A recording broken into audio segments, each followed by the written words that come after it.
আপনারা সবাই জানেন যে 35টি জায়গার মধ্যে 35টি পঞ্চায়েত সমিতি বা 35টি লোকেশনের মধ্যে ইতিমধ্যে ইলেকশন হয়েছে বা পোলিং সম্পন্ন হয়েছে। এখন 8 তারিখ যে সম্পন্ন হলো, এখন 12 তারিখে আমাদের কাউন্টিং, এবং এই লোকেশন হচ্ছে 35টি কাউন্টিং ভেনিউ, 35টি ব্লকে 35টি জায়গাতে কাউন্টিং চলবে, গ্রাম পঞ্চায়েত, পঞ্চায়েত সমিতি এবং জেলা পরিষদের জন্য। এবং এই কাউন্টিং ভেনিউগুলিতে নিরাপত্তা বাহিনী মোতায়েন করা আছে, উপযুক্ত সিকিউরিটি রেসপন্সিবিলিটি এখানে পুলিশের, ওনারা অ্যাডিকুয়েট ডিপ্লয়মেন্ট করেছে। প্লাস এখানে প্রহিবিটরি অর্ডারও ইনফোর্স আছে আর কি, যেটা বিভিন্ন লোকেশনগুলির মধ্যে প্রহিবিটরি অর্ডার যেটা থাকার কথা, সেই প্রহিবিটরি অর্ডারও আছে।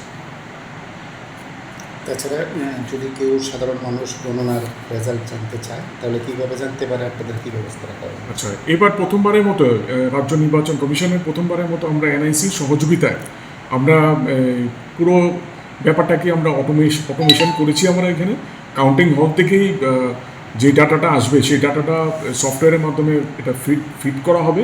ফিট করলে অটোমেটিক্যালি পাবলিক এটা ভিউ করতে পারবে। যে কোনো জায়গায় কেউ যদি তথ্য জানতে চায়, যে গ্রাম পঞ্চায়েতের আসনে হোক, পঞ্চায়েত সমিতির আসনে হোক এবং জেলা পরিষদের আসনে হোক, তাহলে একটা আমাদের সাইট আছে sec-results.tripura.gov.in।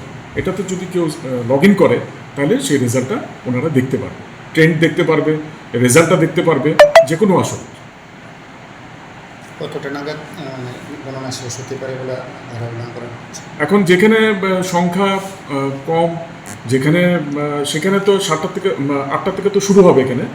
তো এটা অ্যাকচুয়ালি একটু ভ্যারি করবে। যেখানে সিটের সংখ্যা বেশি, তো সেখানে রাউন্ডের সংখ্যা অটোমেটিক্যালি বেশি হবে। আর যেখানে সিটের সংখ্যা কম, সেখানে কম হবে আর কি। কোনো জায়গাতে হয়তো 3-4টা রাউন্ডে শেষ হয়ে যাবে, কোনো জায়গায় আবার 10টি রাউন্ডও লাগতে পারে। তো সেক্ষেত্রে একটু ভ্যারি করবে, প্লেস টু প্লেস এটা ভ্যারি করবে।